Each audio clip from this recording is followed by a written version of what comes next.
তোমাদের মধ্যে অনেকেই রাসেলমেনিয়া কবে হবে, কখন হবে, কোথায় হবে এসব জানতে চাও। তো দাঁড়াও, সবই বলবো। এই সপ্তাহের মানডে নাইট রটা হয়ে যাক, তারপর রাসেলমেনিয়ার প্রেডিকশন ভিডিওগুলো আসবে। তো সেইখানে তোমরা সব কিছু জেনে যাবে।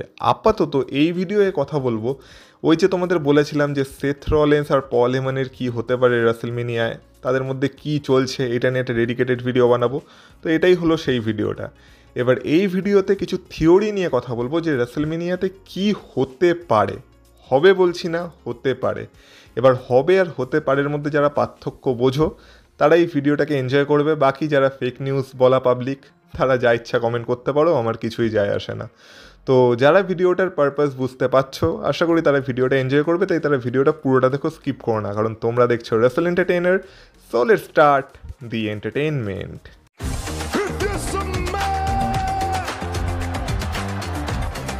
Acknowledge me. Acknowledge me. You there, sitting at home. Acknowledge me. সবার প্রথমে দেখো, এই মুহূর্তে তোমরা সবাই ইন্টারনেটে আছো, ইউটিউবে অনেক ভিডিও দেখেছো, আর আশা করি অনেক ভিডিওতেই তোমরা শুনেছো যে এরকম একটা হওয়ার চান্স আছে যে পল হেমন হয়তো রোমান রিংসকেও না, সিএম পাঙ্ককেও না, আলটিমেটলি সেথ রলিন্সকে চুজ করবে, সেথ রলিন্সকে ফেভার করবে, আর সেথ রলিন্সকে রাসেলমেনিয়া জিততে সাহায্য করবে। হ্যাঁ, অবশ্যই এটা হতে পারে। এটা নিয়ে আমি কোনো অস্বীকার করছি না যে এটা একদম হবে না, তা না। কিন্তু আমি এই ভিডিওতে শুধু এই বিষয়ে কথা বলতে আসিনি। আমি এই ভিডিওতে বলতে এসেছি যে অ্যাকচুয়ালি কী কী হতে পারে, আর সেটা হওয়ার পেছনে কারণ কি দেখাতে পারে ডাব্লিউডাব্লিউ আমাদের। যেহেতু তোমরা আমার চ্যানেল দেখছো, তাই তোমরা একটু গভীরে আলোচনা শুনতে পাবে এই বিষয়টা নিয়ে। এবার দেখো, এই ম্যাচটায় কী কী সিনারিও হতে পারে সেটা নিয়ে চট করে তোমাদের একটু বলে রাখি। আবারও বলছি, এটা একটা স্পেকুলেশন, কোনো শিওর শট নিউজ না বা কোনো রিউমার না। এটা জাস্ট আমি আমার মন থেকে বলছি, যেটা আমার মনে হচ্ছে আর কি হতে পারে বলে।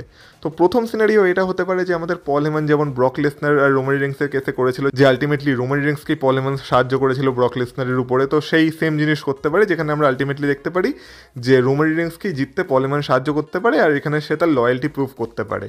নেক্সট সিনারিও এটা হতে পারে যে যেহেতু আমাদের সিএম পাঙ্ক ফেভার চেয়েছে, আর যেহেতু সিএম পাঙ্কের সাইডে পল হেমন থাকতে চলেছে রাসেলমেনিয়ায়, তো অবশ্যই সিএম পাঙ্ককে পল হেমন সাহায্য করতে পারে এই ম্যাচটা জেতার জন্য, আর আমাদের সিএম পাঙ্ক ম্যাচটা জিতে যেতে পারে। আর এই বিষয়ে যদি তোমরা আরও ডিটেলসে জানতে চাও যে তারা দুজন আর কি কি করতে পারে বা তাদের এই স্টোরি লাইনটা কোন দিকে এগাতে পারে, তো এই যে এখন স্ক্রিনে যে ভিডিওটার থাম্বনেল দেখতে পাচ্ছ, এই ভিডিওটাই আমি খুব ভালোভাবে আলোচনা করেছি যে পল হেমন আর সিএম পাঙ্ক মিলে আরও কি কি কাণ্ড করতে পারে রাসেলমেনিয়ায় আর রাসেলমেনিয়ার পর। তো সেই বিষয়ে আর এই ভিডিওতে বেশি আলোচনা করছি না, কারণ অলরেডি আমি এই ভিডিওটায়, যেটা তোমরা এখন স্ক্রিনে দেখতে পাচ্ছ, সেখানে ডিটেলসে আলোচনা করে রেখেছি। তো গিয়ে চেক আউট করতে পারো ভিডিওটা। তো এই দুটো সিনারিও হতে পারে। থার্ড সিনারিও যেমন বললাম যে আলটিমেটলি আমাদের রোমান রিংসকেও না, সিএম পাঙ্ককেও না, পল হেমন বেছে নেবে কাকে না, সেথ রলিন্সকে। কিন্তু এই যে সেথ রলিন্সকে পল হেমন বেছে নেবে আর সেথ রলিন্স এই ম্যাচটা জিতে যেতে পারে, তার জন্য এই যে রিউমারটা চলছে বা স্পেকুলেশনটা চলছে, এইটার পেছনে আসলে একটু লজিক খোঁজার চেষ্টা করি যে অ্যাকচুয়ালি এটা যদি আমরা রাসেলমেনিয়া দেখতে পাই, তো সেটার পেছনে কারণ কি হতে পারে। এবার দেখো, প্রথম আমরা যেটা দেখতে পেতে পারি যে আমরা যেমন জানি যে এই যে ট্রিপল থ্রেট ম্যাচটা হতে চলেছে, এটা নাইট ওয়ানের মেইন ইভেন্ট হতে চলেছে। এবার এইখানে আমরা অন্য কোনো প্রিমিয়াম লাইভ ইভেন্টের কথা বলছি না, এখানে আমরা কথা বলছি রাসেলমেনিয়ার। আর রাসেলমেনিয়া ডাব্লিউডাব্লিউর চোখে সব থেকে বড় প্রিমিয়াম লাইভ ইভেন্ট। আর যত বড় বড় কাণ্ড হওয়ার দরকার হয় ডাব্লিউডাব্লিউতে, বা ঘটে বড় বড় কাণ্ড যেগুলো কিনা ডাব্লিউডাব্লিউর ইতিহাসে লেখা থাকতে পারে, বেশিরভাগ সেগুলো রাসেলমেনিয়াতেই ঘটে থাকে। তো আমরা অন্যান্য প্রিমিয়াম লাইভ ইভেন্টের সাথে এর তুলনা করতে পারি না, আর এখানে যদি কিছু ঘটে তো সেটা খুব বড় স্কেলেই ঘটবে। তো এইবার সেই জন্য অন্যান্য প্রিমিয়াম লাইভ ইভেন্টে সবাই যেমন সবাইকে নর্মালি বিট্রে করে, কাউকে পেছন থেকে অ্যাটাক করে, চিয়ার শট মেরে দেয়, এইসব আমরা রাসেলমেনিয়া এক্সপেক্ট করতে পারি না। এবার আমার যেটা মনে হচ্ছে, আমরা হয়তো এরকম কিছু দেখতে পেতে পারি যে আলটিমেটলি ম্যাচটা সেথ রলিন্স জিতলো, পল হেমনের সাহায্য নিয়েই জিতলো, কিন্তু সেইখানে ডাব্লিউডাব্লিউ আমাদের এমন একটা অ্যাঙ্গেল দেখাতে পারে যেখানে পল হেমন হয়তো না চাইতেও সেথ রলিন্সকে কোনোভাবে সাহায্য করে ফেলেছে, যার ফলে পল হেমনের মুখে সেই গিল্টটা দেখা যাচ্ছে যে এটা আমি কী করে ফেললাম। এবার হয়তো যেহেতু এখন সে সিএম পাঙ্ককে ফেভার করছিল, সে ম্যাচটা সিএম পাঙ্ককে জেতাতে চেয়েছিল, রোমান রিংসকে হয়তো জেতাতে চায়নি, কিন্তু সে সিএম পাঙ্ককে জেতাতে চেয়েও তার একটা কোনো ভুলের জন্য সেথ রলিন্স হয়তো জিতে গেল। বা তার উল্টোটাও হতে পারে, যেখানে সে হয়তো রোমান রিংসকে কোনোভাবে জেতাতে চাইছিল, কিন্তু তার একটা ভুলের জন্য সেথ রলিন্স ম্যাচটা জিতে গেল। এইটাই প্রথম নাইটে আমরা দেখতে পেতে পারি, যার ফলে সেথ রলিন্স বিশাল আনন্দ পাবে যে হ্যাঁ, আমি ম্যাচটা জিতে গেছি, আমি রোমান রিংস আর সিএম পাঙ্ককে একসাথে হারিয়ে দিয়েছি। এমনকি পল হেমন হেমন কোনো না কোনোভাবে আমাকে সেই সাহায্যটা করেছে, আর এইটাই হয়তো পল হেমনের সেই ফেভারটা ছিল যেটার কথা সেথ রলিন্স এই মানডে নাইট রয়ের এপিসোডে বলেছিল। এবার সেথ রলিন্স এটা এমনভাবে দেখাতে পারে যে পল হেমন এইভাবেই তাকে ফেভার করেছে, কিন্তু অ্যাকচুয়ালি হয়তো মানে পল হেমন তাকে ফেভার করতে চায়নি, এটা জাস্ট অ্যাক্সিডেন্টালি ঘটে গেছে, এরকম একটা কিছু আমাদের দেখাতে পারে ডাব্লিউডাব্লিউ প্রথম নাইটে। কিন্তু এইটার ফলে কি হবে, এইটার ফলে সবাই হুক হয়ে থাকবে যে এর পর কি হতে চলেছে।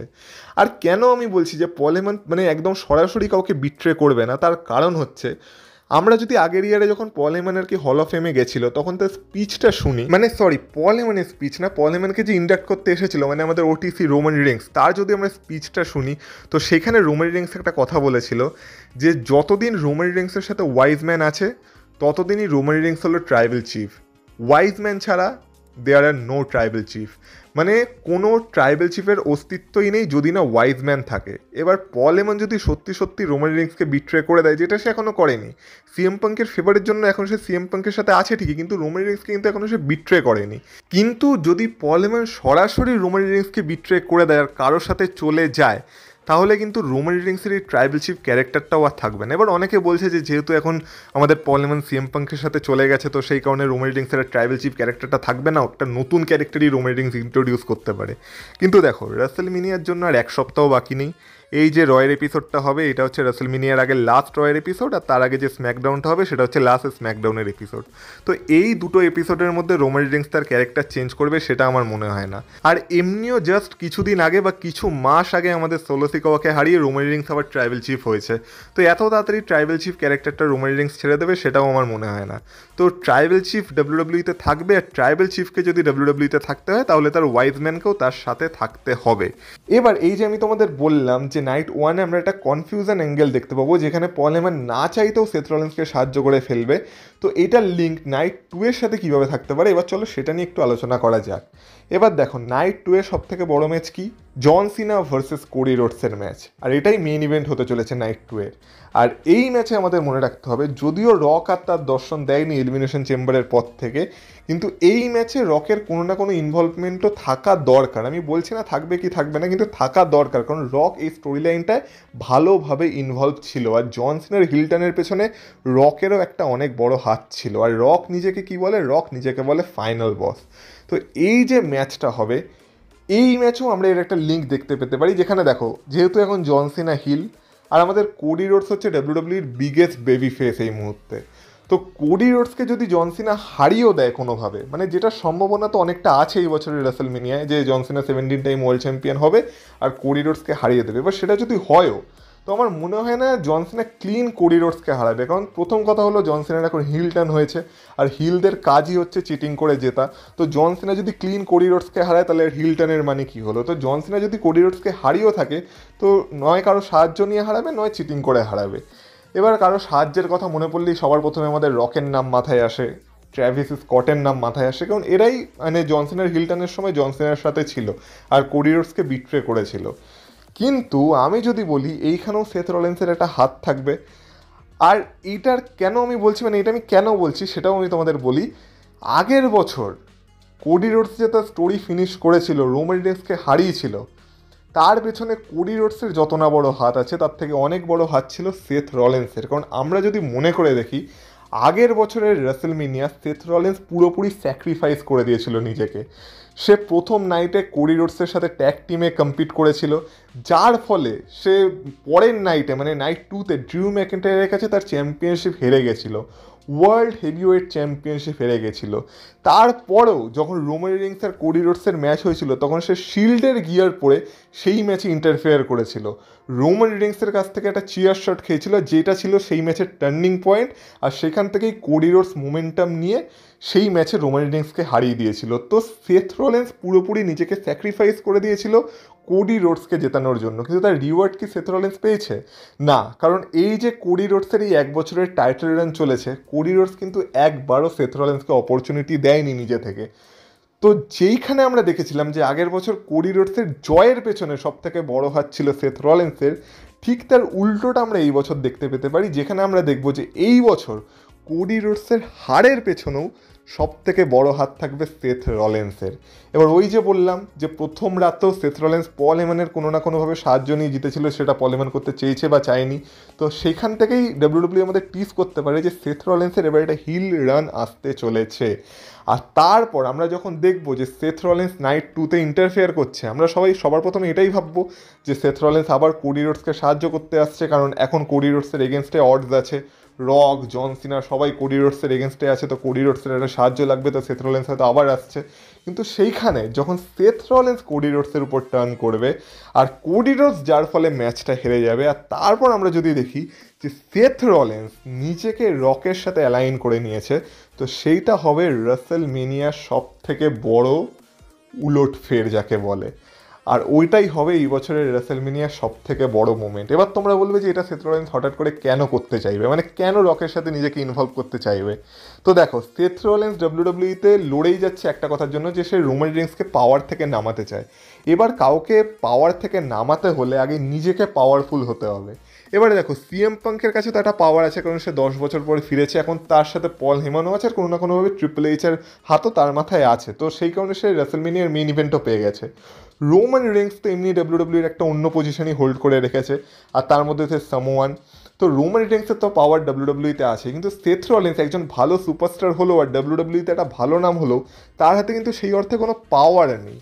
এবার তাকে যদি পাওয়ারফুল হতে হয় তাহলে তাকে পাওয়ারফুল লোকজনদের সাথে আগে যোগ হতে হবে, আর রক, জন সিনা এদের থেকে পাওয়ারফুল এই মুহূর্তে আর কেই বা হতে পারে। তো যদি এবার সেথ রলিন্স নিজের কেরিয়ারের কথা ভাবে আর নিজের হাতে কিছুটা পাওয়ার চায়, তো সে এটাই করবে যে সে নিজেকে আগে রকের সাথে অ্যালাইন করবে, যাতে তার হাতেও একটা পাওয়ার থাকে আর সেও এবার ডাব্লিউডাব্লিউকে নিজের মতো করে কন্ট্রোল করতে পারে। তো এবার এইখানে মানে পল হেমান ও সেথ রলিন্সকে সাথ দেবে কি দেবে না, যেমন বললাম আমার মনে হয় না দেবে বলে, কারণ রাসেলমেনিয়াতে কোনো না কোনোভাবে তাকে হেল্প করে ফেললেও এটার হয়তো একটা স্টোরি লাইন ডাব্লিউডাব্লিউ আমাদের দেখাতে পারে, কিন্তু আলটিমেটলি পল হেমান রোমান রিংসের কাছেই ফিরে আসবে, কারণ যেমন বললাম পল হেমানকে ছাড়া ডাব্লিউডাব্লিউতে ট্রাইবেল চিফেরও কোনো অস্তিত্ব নেই।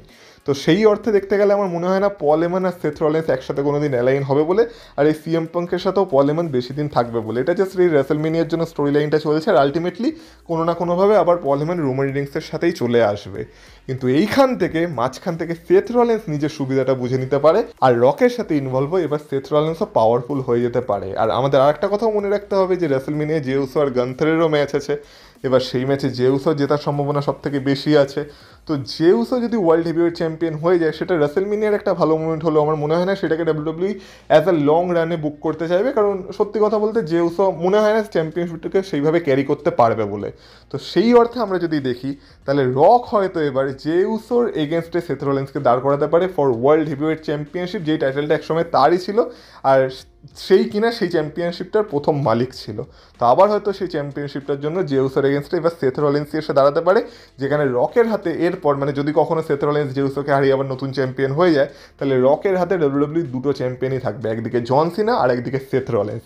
আর এইভাবে এই টিমটা ডাব্লিউডাব্লিউর মোস্ট পাওয়ারফুল টিমও হয়ে যেতে পারে। তো এইভাবে রাসেলমেনিয়া আমরা দেখতে পেতে পারি যে পল হেমান সেথ রলিন্সকে কোনোভাবে সাহায্য করতে পারে, আর তারপর সেথ রলিন্স রকের সাথে জয়েন হয়ে একজন পাওয়ারফুল মানে ফিগার হয়ে যেতে পারে ডাব্লিউডাব্লিউতে। তো এইটা আমার মনে হয় যে যদি এরকম কিছু রাসেলমেনিয়ায় ঘটে তো সেটা ইন্টারেস্টিং হতে পারে। তাছাড়া সেমভাবে সিএম পাঙ্কের কী হতে পারে, তেমন বললাম যে এই ভিডিওটায় আমি আলোচনা করেছি, তো সেই ভিডিওটা গিয়ে চেক আউট করতে পারো যদি চাও। তো সেখানে সব বিষয়ে আলোচনা করা আছে যে সেমভাবে সিএম পাঙ্ক কীভাবে এরকম একটা পাওয়ারফুল ফিগার হতে পারে। আর বাকি এই ভিডিওতে সেথ রলিন্সের কথা হলো। তো ভিডিওটা তোমাদের কেমন লাগলো অবশ্যই কমেন্ট করে বলো। আর যেমন বললাম এটা জাস্ট আমার একটা স্পেকুলেশন বা আমার মনে হচ্ছে তাই আমি তোমাদের সাথেও আলোচনা করলাম, এটা কোনো নিউজ বা কোনো রিপোর্ট না। তো যারা বোঝার আমি জানি তারা বুঝবে, আমার চ্যানেলের অডিয়েন্সকে আমি চিনি, যারা বোঝার তারা ভিডিওটা বুঝেছে, আর বাকি যারা বোঝেনি তাদেরকে আমার মানে আর কিছুই বলার দরকার নেই। বাকি যারা ভিডিওটা বুঝেছো তাদের যদি ভিডিওটা ভালো লেগে থাকে অবশ্যই ভিডিওটাতে একটা লাইক করে দিয়েছো, আর এই চ্যানেলে যদি নতুন হয়ে থাকো তো প্লিজ চ্যানেলটাকে সাবস্ক্রাইব করে দিয়েছো। আর এবার রাসেলমেনিয়ার কথা হবে, প্রেডিকশন ভিডিও আসবে, তো সেই কারণে চ্যানেলে তো লেগে থাকতেই হবে। আর তোমরা যদি আমাকে ইনস্টাগ্রামে ফলো করতে চাও তার লিঙ্ক পেয়ে যাবে তোমরা এই ভিডিও ডিসক্রিপশন বক্সে, তো সেখান থেকে তোমরা আমাকে ফলো করে আসতে পারো।